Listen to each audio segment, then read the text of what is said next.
Halo teman-teman, nah lihat yang samping saya kan, ini luar biasa, namanya lagi banyak viral karena timnya lagi on fire.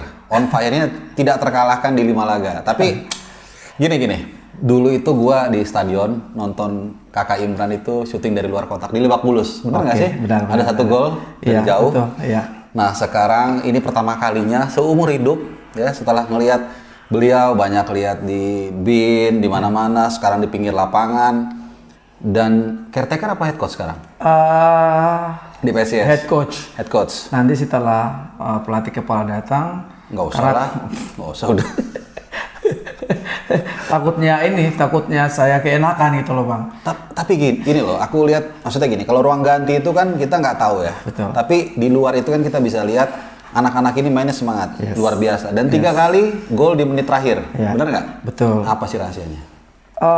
Saya selalu bilang buat para pemain saya, filosofi seorang Imran Hamur adalah bukan pemain bintang, ya oleh superstar, bermain bukan secara individual, tapi dari awal ketika ditunjuk oleh manajemen, maka saya segera kemukakan mereka dan saya presentasi.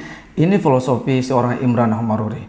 Imran Homaruri itu tidak pernah silau dengan nama besar, tidak pernah silau dengan siapa itu pemain, mau lokal maupun asing. Bagi saya, siapa yang kerja keras, dia akan main. Dan selalu saya tekankan buat mereka adalah saya harus bicara buat semua pemain bahwa bermain harus sebagai unit dan sebagai tim.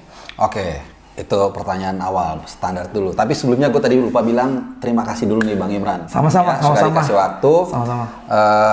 Jadi kita akan sedikit lagi mengorek tadi sudah pertanyaan awal. Nah, kembali ke pertanyaan yang lebih mendalam lagi. Jadi waktu kebetulan kemarin gue ngebawain partainya Bang Imran di pinggir lapangan. Ini deg-degan tadi kemarin itu kan, hampir ada beberapa kali peluang ya di menit terakhir dan balik lagi berapa kali PSIS ini bermain militan, mentalnya juga sangat luar biasa. Apa sih rahasianya?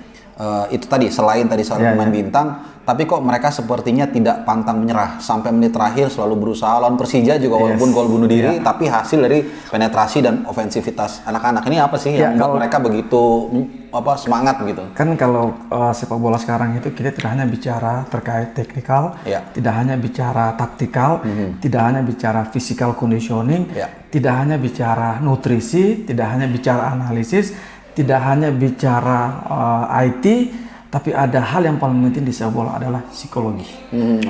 Banyak orang mengabaikan psikologi, dan saya coba untuk menerapkan bagaimana sebisa mungkin para pemain itu enjoy. Saya selalu komunikasi 2 arah. Saya selalu datang ke kamar-kamar dan selalu bertanya, kalian ada masalah apa? Ya, kalian ada problem apa? Baik di luar lapangan maupun di dalam lapangan. Itu selalu saya menyampaikan itu ke mereka. Karena dalam situasi kondisi seperti ini, kita nggak bisa terus-menerus ibarat kata selalu hajar mereka di latihan. Karena durasi main pertama dan kedua itu kan sangat dekat. Yang saya lakukan adalah maintenance conditioning, yang paling banyak adalah bagaimana psikologi. Lebih banyak memotivasi mereka. Jadi pelatih sekarang itu tidak hanya dituntut yang tadi beberapa aspek itu, tapi yang paling penting adalah psikologi. Ya, bagaimana memotivasi mereka. Bagaimana kita bisa mengakomodasi apa yang mereka Jadi mau. Keluar semua kemampuan mereka ya. Semua, betul. Ya, itu yang saya lihat memang. Ya, itu yang kita tinggal gini, mereka udah tahu. Di samping teknikal, game plan, Bang. Saya mencoba untuk sebisa mungkin harus sebelum pertandingan itu saya punya game plan. Misalnya 11 pemain ini main, karena gini Bang, saya dari awal itu ketika memulai persiapan, saya selalu bilang ke pemain, saya tidak butuh 11 pemain yang main, tapi saya butuh 30 pemain. Ya, artinya pemain yang sudah saya kontrak dengan klub, dia harus siap suatu dan saat, itu saya selalu memotivasi pemain, mau pemain senior mau pemain asing pemain muda, ketika dia kerja keras, dia bisa menjalankan game plan saya, dia akan main. Jadi di samping game plan yang saya lakukan adalah saya selalu bilang ke asisten saya bahwa kita menyiapkan 11 pemain yang akan main. Tapi kita juga harus punya plan B, plan C dan seterusnya. Ya, tapi dalam sepak bola itu kan tim lawan juga kan menganalisa kita. Pasti ya. Tapi yang terpenting adalah konsep. Ketika ini nggak jalan, kita harus pakai game plan ini. Ketika pemain ini nggak jalan, siapa yang harus menggantikan? Itu saya membiasakan untuk seperti itu. Ya, makanya ketika 1-2 pemain underperform, saya langsung menggantikan dengan pemain yang lain. Biasanya kan, kita masih berpikir kalau enggak, saya udah ada logbook tuh. Jadi udah tahu kalau ini nggak jalan harus siapa yang masuk. Kalau ini nggak jalan siapa? Yes, saya udah punya logbook tuh segala macam. Ya, tapi kan sepak bola. Kadang-kadang apa yang kita inginkan, belum tentu sesuai. Karena banyak faktor. Ya lawan juga pengen menang, lawan juga menganalisa kita. Ya, itu yang membuat kita selalu berpikir bagaimana supaya sebisa mungkin dia baca kita, tapi kita juga harus baca dia. Kira-kira seperti itu. Ya, jadi itu tadi kuncinya adalah pendekatan psikologi. Iya, psikologi. Jadi teknik dalam dunia kepelatihan ya, tapi pendekatan ke momen. Jadi kalau saya punya ini Bang Ibran, ini istilahnya manajer tepuk punggung. Yes. Jadi ada sentuhan kayak gitu yang membuat mereka juga maksimal di luar tadi game plan juga. Nah, ngomong-ngomong game plan ini, kan tadi Bang Ibran mengatakan ada opsi A, opsi B, opsi C alternatifnya. Apalagi nih pandemik. Situasinya bisa sangat berubah, beda. Mainnya di tempat yang dekat-dekatan ya. Di saat ini masih di Jabodetabek. Nah, perbedaannya kalau dari situasi normal ke pandemik, apa yang paling terasa? Iya, mungkin pemain kalau tidak ada pandemi, ketika dalam situasi tekanan stres ya, karena biasanya kalau mau pertandingan itu stres. Apalagi kalau setelah pertandingan hasil buruk, kalau supporter kan mereka nggak pernah tahu tuh. Yang mereka tahu adalah yang penting lu menang. Tapi kan mereka nggak tahu tuh pemain dalam kondisi seperti apa, pemain ada sakit atau lingkungannya misalnya dalam hotel makanannya tidak sesuai dengan atlet, kan itu kan harus mereka tahu. Tapi kalau di zaman dulu sama sekarang, kalau dulu kan mereka mungkin bisa makan di luar, mereka bisa jalan, wah gue main jelek nih, gue keluar aja deh biar stres. Tapi sekarang kan enggak, mereka harus tetap di hotel, karena itu bagian dari prokes. Nah, disitulah ditutup pelatih untuk bisa minimalisir biar mereka tuh tidak stres, mereka tuh tidak pikiran macam-macam, tidak jenuh ya. Itu yang saya coba masuk ke itu psikologi itu. Saya kamar-kamar, kamu mau apa gitu loh, jadi saya nggak kalau ini mungkin saya bisa salah, tapi saya punya filosofi adalah saya tidak mau hanya berbicara mereka dengar saya, tapi saya juga harus mendengar apa yang mereka mau. Iya, karena orang butuh juga didengar ya. Iya betul. Misalnya Bang Harpa gitu kan, dia nggak main. Saya nggak Bang Harpa, Bang sorry hari ini lu nggak main, bukan karena kamu jelek, tapi ini karena kesempatan. Tapi kamu percaya kamu akan main. Saya selalu begitu kepada pemain saya. Jadi merasa walaupun saya nggak main, saya nggak pakai kostum, saya nggak masuk line up, tapi pelatih dia perhatian sama saya. Itu saya hal setuju. kecil yang bisa membuat perbedaan besar. Jadi kalau begini, kalau di kita gini kayak pelatihan gini, ketika ruang ganti itu dia kondusif, latihan itu akan lancar. Ya, pertandingan pasti akan lancar. Ya, makanya kita sebisa mungkin buat program latihan gini tidak selalu benar. Sehebat apapun program latihan, tapi kalau pemain sudah tidak nyaman, kelihatan. Nah, jadi setiap meeting saya cuma bilang, dan saya meeting Bang nggak pernah lama, paling lama 7 menit. Iya, orang capek juga terlalu denger ini saya cuma bilang mau menang cuma ada 2, ini sama ini. Iya, setuju. Selesai. Go stadion. Nah, jadi itu mungkin ini udah 5 pertandingan awal. Jadi itu yang selalu ketika gue juga bawa acara, mungkin kita juga harus tahu posisi kita sebagai host atau sebagai komentator. Ada ranah yang gak kita bisa lewati. Ranah pelatih itu mereka lebih tahu detail apa yang ada di dalam lapangan. Kita hanya bisa mendeskripsikan.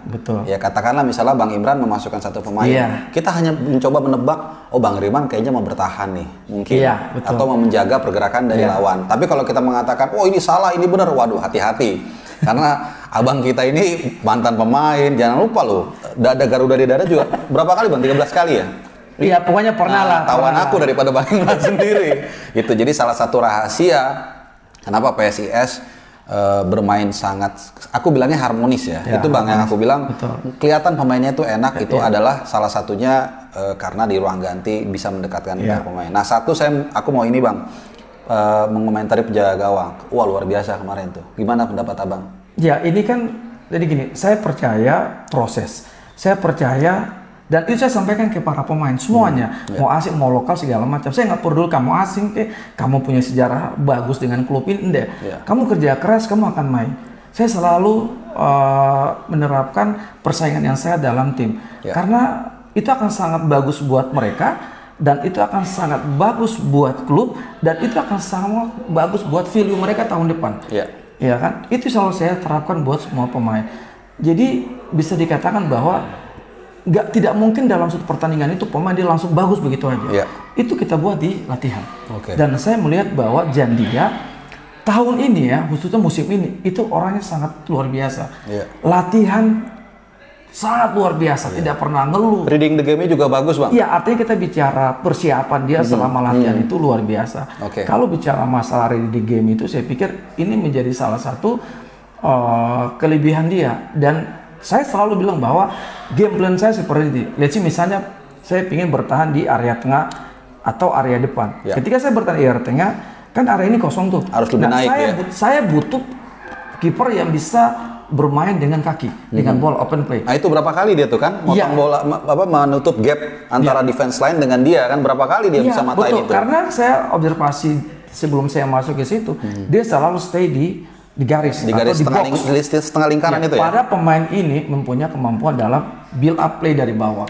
Itu yang saya merubah sedikit PSIS bagaimana bertahan di 2-3 meter depan penalti box atau depan setengah box, lingkaran ya. Setengah lingkaran depannya, karena saya percaya sama dia bahwa ketika bola itu lewat pemain belakang kita, dia bisa langsung menjadi libero terakhir. Dan berapa kali dia lakukan itu luar biasa. Dan itu sudah memang kita dibuat di latihan, Bang.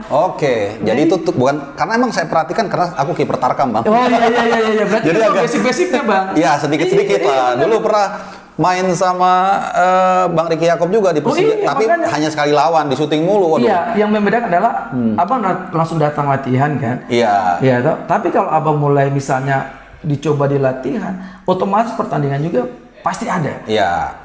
Disimulasikan dulu di latihan. Jadi semua pelatih itu tidak mungkin, saya tidak tahu ya, tapi kalau pelatih zaman sekarang itu mereka harus punya game plan. Iya kan, kiper dipersiapkan harus seperti ini, striker harus seperti ini, belakang harus seperti ini.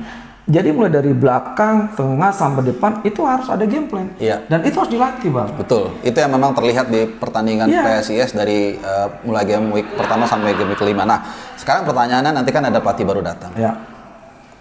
Sementara kita lihat pola permainan, kemudian juga suasana sudah terbangun. Kira-kira nanti bagaimana kombinasi atau kerjasama Abang Imran dengan pelatih baru nanti? Di mana nanti Abang akan berperan? Saya akan ngikuti ya, Bang. Karena bagi saya, orang banyak bilang bahwa udah kamu pegang aja. Enggak, saya tahu diri karena lisensi juga belum cukup. Ya, siapapun dia, tetap saya akan respect dia karena dia head coach saya. Ya, saya ikut aja. Kalau memang dia mau mengikuti apa yang saya sudah buat, alhamdulillah, berarti itu akan sangat membantu. Kalau saya begitu aja. Ya, dan dia tidak banyak kerja keras. Tapi kalau posisinya dia bilang harus ganti dengan game plan dia, ya saya harus ikut. Tapi setidaknya nanti ketika dia datang, itu saya sudah siapkan, Bang. Dari mulai persiapan kita 2 minggu setengah, pertandingan pertama, kedua, ketiga saya sudah buat. Jadi bridging ya, dari udah buat apa yang sudah dilakukan, ini kira-kira seperti ini. Pelatih kepala nanti terserah mau seperti apa. Tapi kalau aku jadi dia mah ikutin aja, Bang. Balik lagi, Bang. Kita kembali ke kadang-kadang pelatih kan punya ego. Ego, betul. Ya, pelatih hebat sebenarnya kan pelatih yang bisa beradaptasi dengan nuansa apapun. Betul. Dan itu yang terjadi juga sekarang dengan Ancelotti. Kalau kita bicara di luar ya, Ancelotti kan sempat declining melatih Everton, tapi sekarang balik lagi ke Madrid. Kenapa? Karena dia mau menyesuaikan. Jadi di dunia kepelatihan itu ada dua. Ada pelatih yang bisa beradaptasi dengan lingkungan yang ada ketika dia datang, tapi ada juga pelatih yang dia datang membawa dan dia harus bilang pemain, kamu harus ikut gaya saya. Jadi balik ke filosofi pelatih sendiri. Tapi kan tergantung pemain juga kan, sama kayak chef, dia mau masak apa tergantung ingredientsnya juga. Berarti ketika dia memutuskan untuk pemain harus ikut dia, itu konsekuensinya. Betul. Tapi biasanya yang kita tahu adalah pelatih ketika dia datang di tim baru dengan waktu kompetisi sudah jalan, ya, dia harus ikutin apa yang sudah dilakukan oleh pelatih sebelumnya, karena itu akan sangat membantu dia. Oke, sekarang pertanyaan kedua terakhir. Ini di akhir musim kira-kira PSIS ada di mana? Kan udah ganti pelatih, Bang. Tapi kan Bang Imran di sana masih ada peran. Ya, jadi sebagai bagian dari PSIS supaya teman-teman dari sebutannya apa, Snacks ya kalau nggak salah, sama Panser Biru. Nah, kira-kira mungkin mereka pengen tahu Bang Imran punya proyeksi apa sih targetnya deh gitu. Bang, seorang pelatih kan tentu pasti punya target ada. Nggak mungkin dong seorang pelatih nggak punya target. Kalau nggak punya target, nggak usah jadi pelatih. Iya, betul. Ya, target itu perkara mau gagal atau tidak itu urusan nanti. Tapi kalau saya sendiri, Bang, filosofi saya adalah saya selalu berpikir satu dulu pertandingan kedua, ketiga, dan seterusnya. Saya tidak pernah berpikir bahwa besok ini dia akan finish urusan ketiga. Enggak, saya biar step by step aja, Pak. Kalau saya ditanya, saya bilang yang penting menghibur teman-teman Semarang. karena gini, targetnya itu. Karena saya kadang-kadang saya bingung, Bang. Sekarang pertanyaan saya ke Abang, Abang lebih senang tim bermain bagus tapi kalah, atau tim yang bermain jelek tapi menang? Waduh, saya pasti pengennya serakah. Mainnya bagus, timnya juga bagus. Iya, itu jawaban saya. Kalau Abang tanya saya begitu. Saya pengen tim bagus dan main bagus dan menang. Tapi kan sepak bola kan kita nggak selalu tampil konsisten, Bang. Karena tiap tim itu punya cara main yang berbeda, Bang. Betul. Hari ini saya sama ini biasa, jadi beda. Sama kita pelatih. Belum lagi faktor cedera segala macam. Hari ini saya main lawan ini, iya kan? Nah, ketika main kedua, saya nggak mungkin main pakai taktik yang sama. Saya harus belajar dengan taktik lawan yang saya hadapi. Iya toh, jadi bagaimana pelatih dituntut harus bisa siap siaga dan harus bisa punya game plan. Yang paling penting itu game plan, Bang. Kapan ada yang memang kadang kita buat orang nggak setuju, kadang orang nggak terima. Tapi ada hal yang penting adalah konsep, Bang. Konsep itu bisa gagal, bisa sukses. Yang penting ada dasarnya, ada alasannya kita mau ngapain, kenapa mainkan seperti ini segala macam. Iya, harus ada, Bang. Iya, misalnya gini, oke. Saya bertahan di mana? Saya mau menyerang dari mana? Saya mau build up play atau direct pass? Itu kan harus jelas, Bang. Dan itu harus dibuat, Bang. Ya. Dan satu lagi, Bang, pelatih hebat adalah pelatih yang bisa menguasai ilmu lain di luar sepak bola. Yaitu psikologi. Psikologi itu paling penting ya. IT. Karena kan sekarang ini, Bang, orang udah baik analisis komputer semua harus fotompi. Kalau pemain sekarang itu, Bang, kalau zaman dulu kan yang main ini. Ya kira-kira ini larinya kenceng, ini apa udah gitu aja ya. Kalau Abang misalnya gini, kamu salah. Oh, nggak bisa. Saya salah di mana, bla bla. Dasarnya mana? Nggak ada. Video analisis itu yang sangat membantu kita. Jadi misalnya, ini kamu nendang pakai kiri mulu tapi nggak bagus nih misalnya. Jadi ada dasarnya. Video analisis itu penting, psikologi penting. Makanya saya bilang, saya mengutip kata-kata Jose Mourinho pernah dibilang bahwa pelatih hebat itu ada pelatih yang bisa menguasai ilmu lain di luar sepak bola. Ya, dan Mourinho jagonya psikologi kan. Dan gitu, di Roma dia sekarang ya agak lumayan lah. Ya, belum terbukti tapi lumayan lah. Kan? Artinya bukan saya fanatik Jose Mourinho tapi ya kalau ilmu yang bisa kita ambil kenapa tidak gitu. Karena itu penting, Bang. Bola sekarang itu ketika kita misalnya bermasalah dengan segala situasi di tim itu yang bisa membantu adalah psikologi. Pemain itu nggak butuh apa, Bang. Kita bakar kayak Abang tadi bilang pukul. Gitu aja udah. Aku pernah lihat deh, Bang Imran. Ada satu potongan video ya, kita lihat di luar negeri di Madrid. Zidane memberikan pengarahan di ruang ganti.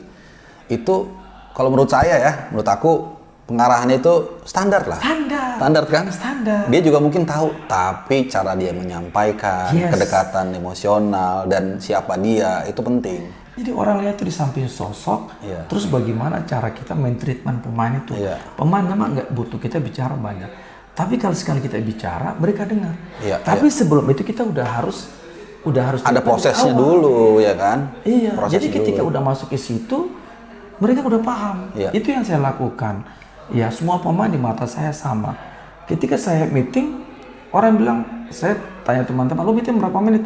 Bisa 1 jam sampai 1 jam setengah. Wow, lo berapa? Gue bilang paling lama 7 menit. Lo kok bisa? Karena saya udah lakukan di lapangan. Ketika di meeting saya cuma mereview aja, mengingatkan kembali.